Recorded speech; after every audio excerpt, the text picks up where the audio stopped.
Operation Sindoor పేరిట భారత్ కొనసాగిస్తున్న ఉగ్రవాద వ్యతిరేక కార్యకలాపాలకు మద్దతిచ్చింది అమెరికా. ఈ మేరకు భారత్ పాక్ మధ్య పెరుగుతున్న ఉద్రిక్తతలపై అమెరికా ఉపాధ్యక్షుడు జేడీ వాన్స్ స్పందించారు. భారత్ పాక్ మధ్య నడుస్తున్న సైనిక సంఘర్షణపై స్పందిస్తూ ప్రాథమికంగా దీన్ని తమకు సంబంధం లేని అంశంగా పేర్కొన్నారు వాన్స్. రెండు అణ్వాయుధ దేశాల ఘర్షణ తమకు ఆందోళన కలిగిస్తున్నప్పటికీ యుద్ధం మధ్యలో తాము కలగజేసుకోలేమని, అది తమ పని కాదని స్పష్టం చేశారు. ఇప్పటికిప్పుడు యుద్ధాన్ని విరమించమని భారత్కు తాము చెప్పలేమని, ప్రస్తుతం భారత్ ఆ పరిస్థితిలో లేదని కూడా అన్నారు. చర్చల ద్వారా ఆ సమస్యను పరిష్కరించుకోవాలని, పరిస్థితులు సాధారణ స్థితికి వచ్చేలా భారత్కు తోడ్పాటు అందించడానికి అమెరికా ప్రయత్నిస్తుందని అన్నారు. ఉపఖండంలో సంక్షోభం తలెత్తకుండా రెండు దేశాలు చర్చలతో సమస్యని పరిష్కరించుకోవాలని సూచించారు జేడీ వాన్స్. ముఖ్యంగా జేడీ వాన్స్ మాట్లాడేది ఎందుకు మనం అథెంటికేట్గా తీసుకోవాల్సిన అవసరం ఉంటుందంటే, పహల్గామ్లో దాడులు జరుగుతున్నప్పుడు that he was very much in ఆ కంట్రీ. ఇప్పుడు చేస్తున్న ఈ ప్రకటనని అంటే మనం చూడొచ్చు, చాలా పరిస్థితుల్లో చాలా యుద్ధాలు జరుగుతున్నప్పుడు ఒక దేశంపై కఠినంగా మాట్లాడడమో లేకపోతే ఇలాంటిది జరగడానికి వీల్లేదని చెప్తున్న అమెరికా స్వరంలో ప్రస్తుతం ఈ మార్పుని ఏ రకంగా చూడాలి? ఖచ్చితంగా భారత్కు మద్దతు ఇస్తుంది. అఫ్కోర్స్ ఇవాళ ఉన్న సిచ్యువేషన్లో మనం ఏదో దేశం మద్దతు ఇస్తుందని ఈరోజు ఈ యుద్ధ పరిస్థితిని మనం చూడట్లేదు.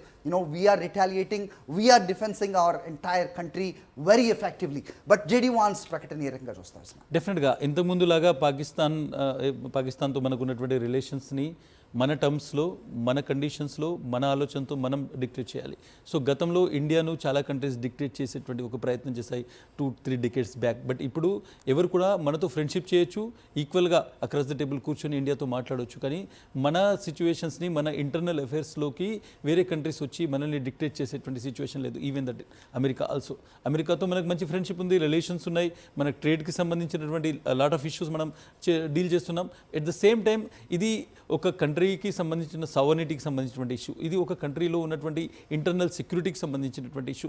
26 మంది వ్యక్తుల్ని మతం పేరుతో చంపేసినటువంటి ఒక పెద్ద దుర్ఘటన జరిగింది. జేడీ వాన్స్ ఇక్కడే ఉన్నారు, అమెరికా ఉపాధ్యక్షులు కుటుంబంతో ఉన్నారు ఆ సమయంలో జరిగినటువంటి ఘటన.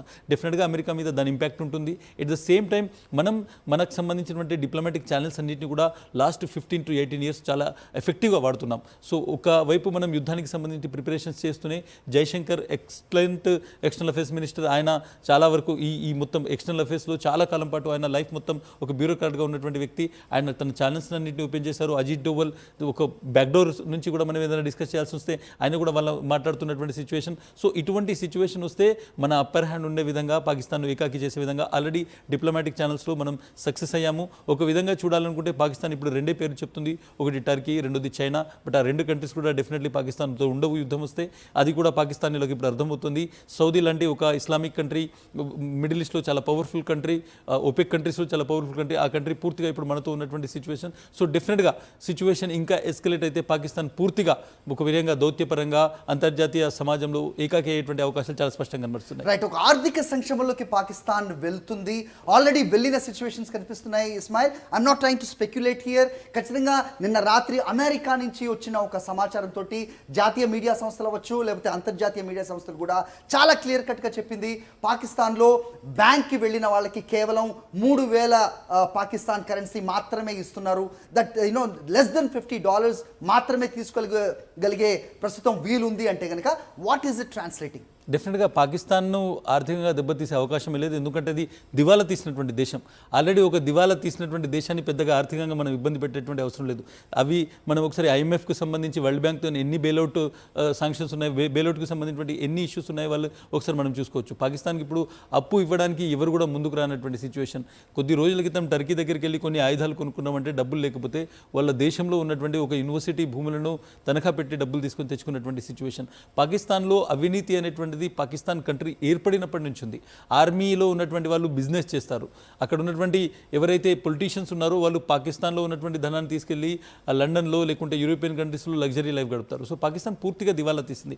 ఈరోజు ఇటువంటి క్రైసిస్, ఒక యుద్ధం వైపు పాకిస్తాన్ ఎందుకు వెళ్తుంది అంటే ఈ క్రైసిస్ను నుంచి ప్రజల దృష్టి మళ్లించడానికి ఆ దేశంలో ఉన్నటువంటి రాజకీయ నాయకులు, అదేవిధంగా ఆర్మీకి సంబంధించినటువంటి నాయకులు వాళ్ళందరూ చేసినటువంటి ఒక కుట్రలో భాగంగానే ఈ మొత్తం సిచ్యువేషన్స్ అనేటువంటి కనెక్ట్ అయినటువంటి. రైట్. సో అలాగే మునీర్ అవ్వచ్చు లేదంటే చాలా ఇంపార్టెంట్ పర్సన్స్ ఎవరైతే పాకిస్తాన్లో ఉన్నారో వాళ్ళందరూ స్పెషల్ జెట్లో వేరే ప్రాంతానికి వెళ్ళారు, వాళ్ళ కుటుంబ సభ్యులు అనేది కూడా వినిపిస్తోంది.